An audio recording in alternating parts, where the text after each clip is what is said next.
how to use Cookie Editor on Grammarly. Hey everyone, welcome back to the channel. In today's video, I'll show you how to use the Cookie Editor extension on Grammarly. So now without further ado, let's get started. So here, first make sure that you have downloaded the Cookie Editor extension from the Chrome Web Store.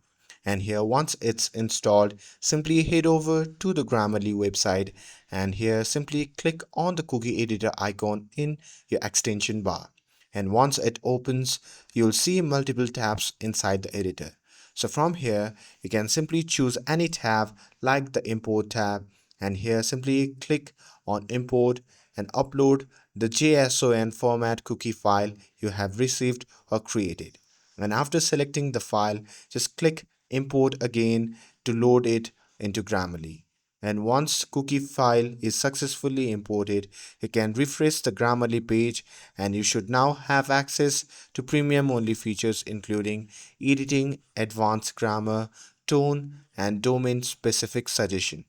And that's all. With this, if you found this video helpful, then don't forget to like, share, and subscribe to get updated for more videos. Thanks for watching, and I'll see you in the next video.